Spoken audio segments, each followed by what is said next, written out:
All right, so let's dive into this topic that's had kind of a roller coaster of a journey, glasses-free 3D displays. Mm, You remember a couple years back when we teased an episode about a secret ACES laptop and NVIDIA's unreleased GPU? yeah. Well, that was our first brush with this tech, and it's safe to say things haven't exactly exploded since then. Right. But there's been some movement, and that's what we're unpacking today, specifically Acer's Spatial Labs View technology with their Predator PSV 27-2 gaming monitor and the ASV 272p Pro 27 display. Okay. These displays boast an impressive glasses-free 3D experience, but be prepared to shell out around $5,000. Wow. Oh, and one more thing, they're LCD, not OLED. Really? Might make you wonder what's the deal with that. Yeah, you're right to question the choice of LCD in this day and age, especially at that price point. Right. What's fascinating here is that the core technology behind glasses-free 3D still relies on some clever tricks with resolution. Uh-huh. It's not about some magical new display technology. It's about how the existing tech is utilized. Think of it like this. To create the illusion of depth, these displays use a lenticular layer, which is essentially a sheet of tiny lenses placed over the screen. Got it. These lenses, combined with camera-based eye tracking, direct slightly different images to each eye, Okay. creating that 3D pop. Okay, so it's about manipulating what each eye sees. Right. But how is that different from those old 3D TVs that required glasses? Yeah, Those used lenses too, right? exactly. The fundamental concept is similar, but the magic lies in the eye tracking. Okay. Instead of relying on glasses to separate the images, these displays have cameras that constantly track your eye position. Uh-huh. This allows the monitor to adjust the image in real time, ensuring that each eye receives the correct perspective even as you move your head. It's a much more sophisticated and dynamic approach compared to those static lenticular lenses used in older 3D TVs. So it's like the display is playing a constant game of catch up with your eyeballs. Exactly. That sounds incredibly complex. What's the actual viewing experience like? Well, the software that comes with these ACER displays offers a glimpse into the potential. The model viewer, for example, is where you get that initial wow factor. Okay. We loaded up a 3D model of a screwdriver, Okay. and it looked as if it was extending a solid 1.5 feet out from the screen. Wow. It really does play with your perception of depth. 1.5 feet. Now that's what I call popping off the screen. Right. But there has to be a catch, right? Sure. Every magic trick has its limitations. You're absolutely right. While the depth effect is impressive, there are some caveats. Okay. Firstly, the eye tracking is only for a single user. Got it. So if you're thinking of having a group 3D viewing party, it's not going to happen. Right. And then there's this vignette effect around the edges of the screen where the 3D effect starts to break down. Okay. It's a bit like looking through a tunnel also. If an object in the 3D model touches the edge of the screen, the illusion completely shatters. So you're telling me it's a solo experience and there's a limited sweet spot for optimal viewing that doesn't sound ideal for a technology that's trying to make a comeback. Mm-hmm. What about watching actual 3D content, like movies or videos? ACER provides a media player specifically for 3D content, and I have to admit, the stereo separation, meaning the difference between what each eye sees, Right. is quite good. Yeah. The images are clean and the depth is noticeable. Uh-huh. But, and this is but it doesn't support HDR, Oh, wow.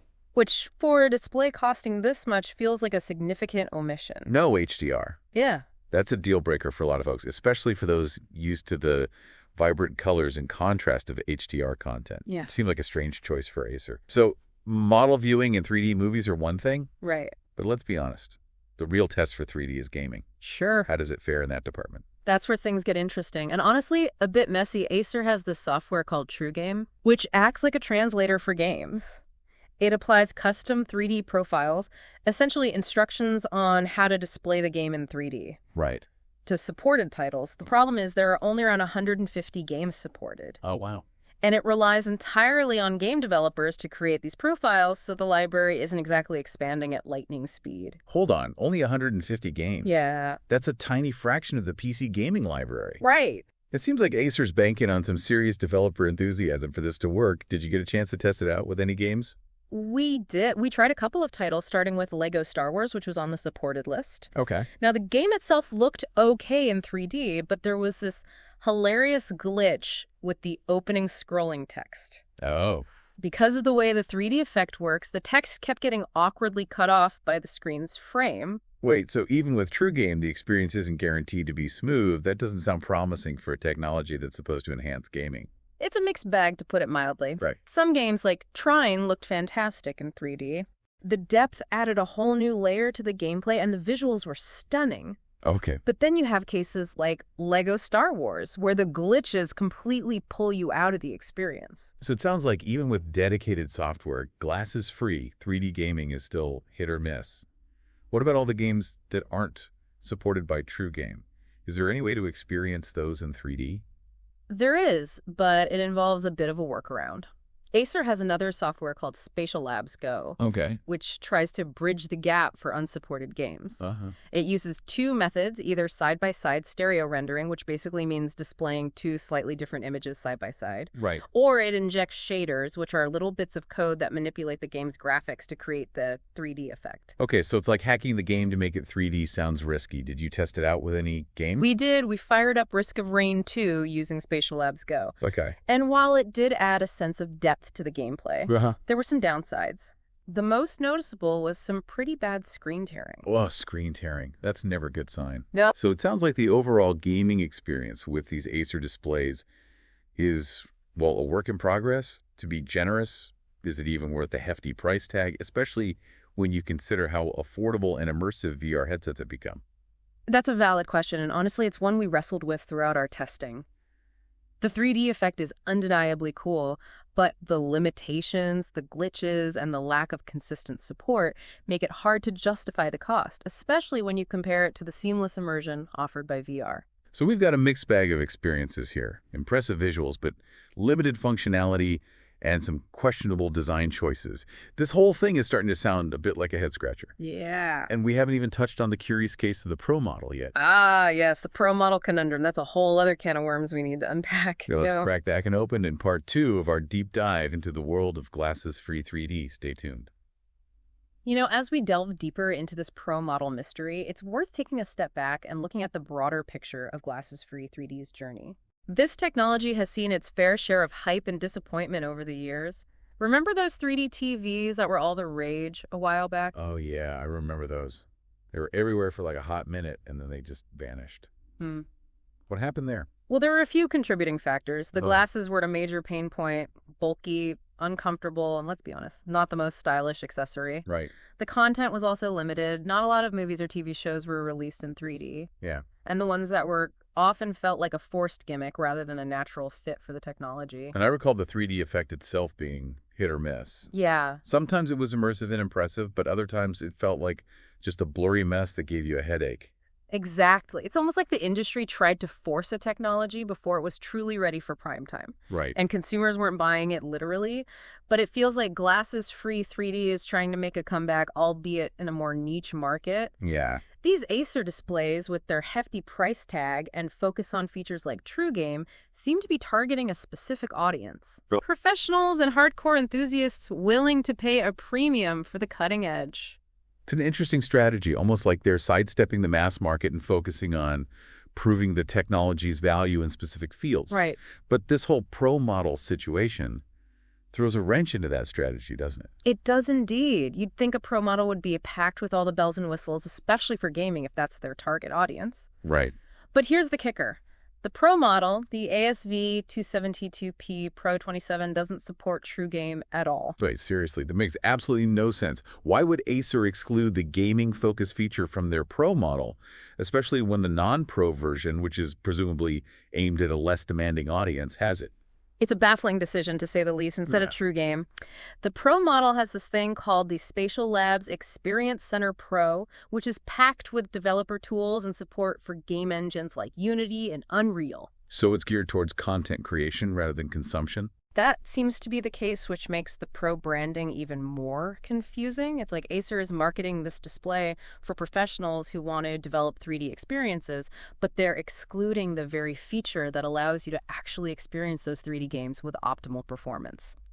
It's almost as if they're hedging their bets, trying to appeal to both gamers and developers without fully committing to either. Right. But you mentioned earlier that Spatial Labs Go, the workaround for unsupported games, still works on the Pro model, right? That's right. You can still use Spatial Labs Go to play games in 3D on the Pro model. Okay. But it's not an ideal solution, as we saw with Risk of Rain 2, the performance can be inconsistent and you're relying on software tricks rather than dedicated hardware and profiles. So it's a pro model that's not really for pros, at least not for pro gamers. Right. It's all a bit of a head scratcher, but hey, at least it has options, right? Options that cost a small fortune, of course. Right. But let's put aside this pro model confusion for a moment. I'm still genuinely intrigued by the potential of glasses-free 3D. What do you think the future holds for this technology? That's the million-dollar question, isn't it? The technology itself is visually impressive. Seeing those objects pop out of the screen is a genuinely mind-bending experience. Yeah, But there's always a but, isn't there? it faces some serious challenges. Yeah. The biggest hurdle, in my opinion, is the competition from VR headsets. VR technology has advanced leaps and bounds in recent years, Right. offering a level of immersion that glasses-free 3D simply can't match. And VR headsets are becoming increasingly affordable, putting them within reach of more and more consumers. It's a good point. When you put on a VR headset, you're transported to another world. You can look around in all directions, interact with virtual objects, and feel truly present in the virtual environment. It's an experience that glasses-free 3D, even with its impressive depth effects, can't quite replicate. Precisely. VR is all about immersion and presence, while glasses-free 3D, at least in its current form, is more about enhancing a traditional viewing experience. Okay. And that raises a crucial question. Can glasses-free 3D carve out a niche for itself in a world where VR is becoming increasingly mainstream? It's a tough question, but I think to answer it, we need to look beyond the gaming market, which is where the focus seems to be right now. What are some other potential applications for glasses-free 3D technology? Well, one area where I see a lot of potential is in design and engineering. Okay. Imagine architects being able to visualize 3D models of buildings with true depth perception, or engineers being able to manipulate virtual prototypes without the need for physical mock-ups. That would revolutionize those industries. No more squinting at blueprints or trying to imagine how a complex structure will fit together. You could literally see the design come to life right in front of you. Exactly. And the medical field could also benefit tremendously from glasses-free. 3D surgeons could use it to visualize organs and tissues in 3 dimensions before and during surgery, Wow. leading to more precise and less invasive procedures. It's like having X-ray vision, but even better, because you're seeing the anatomy in its true form. And let's not forget about education. Imagine students being able to explore historical artifacts, dissect virtual frogs, or travel through the solar system, all in immersive 3D without the need for bulky headsets. Talk about bringing learning to life. I can see kids being way more engaged with their studies if they had access to this kind of technology, and think about the possibilities for entertainment beyond gaming. Imagine watching a 3D movie with your family or friends all gathered around a single screen without the need for individual glasses. No, that's a compelling vision. It plays to one of the key advantages that glasses-free 3D has over VR. The shared experience. VR by its nature is a solitary activity. Right. But glasses-free 3D has the potential to bring people together to create a shared sense of wonder and excitement. Precisely. And that's why I believe that glasses-free 3D, despite its current limitations, still has a future. It might not replace VR, Okay. but it can offer something different, something unique. It's about finding the right applications, the right content, and the right audience. So it's about shifting the narrative, moving away from the hype of 3D as the next big thing in gaming, and towards a more nuanced understanding of its potential in various fields. But this shift won't happen overnight. There are still hurdles to overcome, right? Absolutely. As we've discussed, the price is a major barrier. These ACER displays, even with their impressive technology, are simply too expensive for most consumers and even many businesses. And the resolution remains a limiting factor. You're essentially sacrificing half your screen real estate to create the 3D effect, which means you're not getting the same level of detail and sharpness as you would with a comparable 2D display. That's right. And then there's the content issue for glasses-free 3D to truly take off. We need more than just a handful of tech demos and niche applications. We need movies, TV shows, educational software, and more, all specifically designed to take advantage of this technology. It's a chicken and egg problem, isn't it? Consumers won't invest in the technology without compelling content. Yeah. But content creators are hesitant to produce content without a large enough audience. Precisely. It's a classic catch-22. But I believe that as the technology continues to improve and become more affordable, and as more people experience the magic of glasses-free 3D, the content will follow. It's like any emerging technology. It takes time for the ecosystem to develop, for the software and the content to catch up with the hardware. Exactly. And while the journey might be bumpy, the destination could be truly remarkable. Imagine a world where we can seamlessly interact with 3D data, where we can experience immersive entertainment without the need for bulky headsets, and where we can connect with each other in new and exciting ways, all thanks to the magic of glasses-free 3D. It's a future worth striving for, but let's not forget about the elephant in the room, virtual reality. We've talked about the potential of glasses-free 3D. But how does it stack up against VR in the long run? Is there room for both technologies in the future of visual experiences? That's a great question, and one that deserves a thoughtful discussion. Let's explore that further in part 3 of our deep dives. Stay tuned. So let's tackle the elephant in the room. Virtual reality VR has been making waves. And it's easy to see why the immersion, the sense of presence, is unlike anything we've experienced before. Yeah. But where does that leave glasses-free 3D? Is it destined to be overshadowed by VR's meteoric rise? It's a valid concern. VR offers an unparalleled level of immersion when you do the VR headset. You're transported to another world. You can look around in all directions, interact with virtual objects, and feel truly present in that virtual environment. It's an experience that's hard to beat. Yeah, I've tried VR a few times myself, and it is mind-blowing. Right. But let's be honest, it can also be isolating. You're literally shutting yourself off from the real world when you put on that headset. Yeah. And let's not forget the potential for motion sickness. I know quite a few people who can't handle VR for more than a few minutes without feeling queasy. You've hit on some key points. VR, while incredible, does have its drawbacks. The isolation factor is a big one. It's not exactly a technology that encourages social interaction. And VR sickness is a real issue for some people, limiting its accessibility. Glasses-free 3D, on the other hand, offers a more casual and shared experience. You don't need to wear any special equipment, and you're not isolating yourself from the people around you. Right, the shared experience is something we touched on earlier. Some of the key advantages that glasses-free 3D has over VR. You can watch a 3D movie with your family. Right. Or collaborate on a 3D design project with colleagues. Right. All without anyone having to strap on a headset. It's a much more natural and social way to experience 3D. Precisely. VR is great for individual immersive experiences, but when it comes to shared experiences, glasses-free 3D has a clear edge. And let's not forget the convenience factor with glasses-free 3D. You don't need to worry about setting up sensors, dealing with tangled cables, or calibrating headsets. It's a much more plug-and-play experience. Yeah, so you're saying that VR and glasses-free 3D aren't necessarily competing technologies, but rather complementary ones. They each have their strengths and weaknesses. Exactly. And they can coexist and serve different needs and preferences. Exactly. I see VR and glasses-free 3D as two sides of the same coin. VR is pushing the boundaries of immersion and interactivity, while glasses-free 3D is focused on accessibility and shared experiences, and there's room for both in the future of visual technology. It's like comparing apples and oranges. Sure. They're both fruits. They're both delicious, but they offer different flavors and appeal to different tastes. A perfect analogy, and just like with apples and oranges, some people might prefer one over the other, while others might enjoy both equally.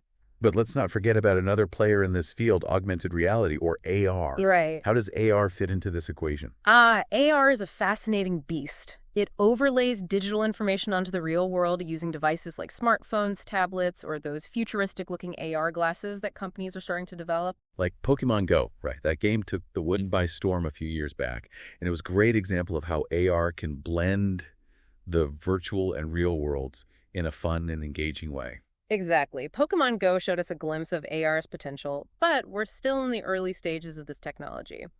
AR glasses, for instance, haven't really taken off yet. Remember Google Glass? Oh, yeah. I remember Google Glass. It was a bit ahead of its time, both in terms of technology and social acceptance. People weren't quite ready for a world where everyone was walking around with computers on their faces, but times have changed, and companies like Apple and Meta are investing heavily in AR glasses. Do you think AR has the potential to become the next big computing platform? It's certainly possible. AR glasses have the potential to change the way we interact with information and with each other. Imagine being able to see real-time directions overlaid on your field of view, or having instant access to information about the objects and people around you. That would be amazing. But I can also see some potential downsides like information overload and the blurring of lines between the real and virtual worlds. It's a bit like those sci-fi movies where people are constantly bombarded with digital information and can't seem to disconnect.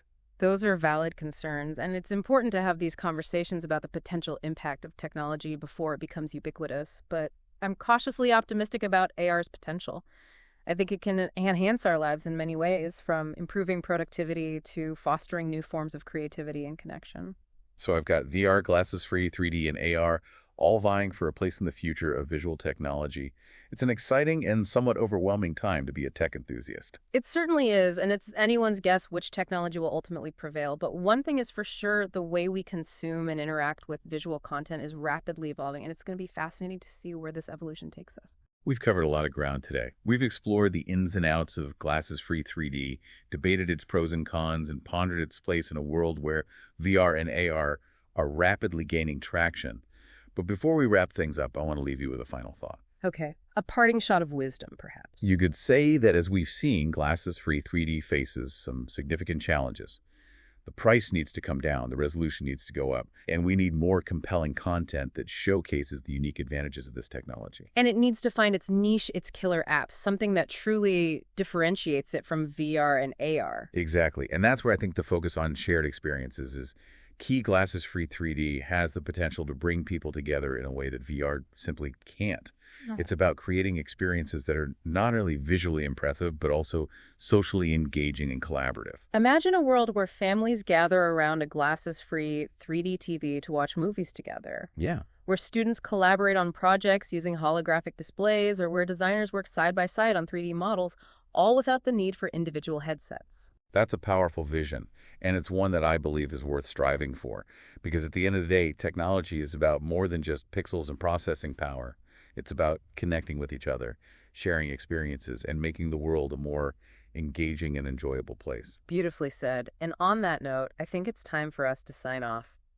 Thanks for joining us on this deep dive into the world of glasses-free 3D.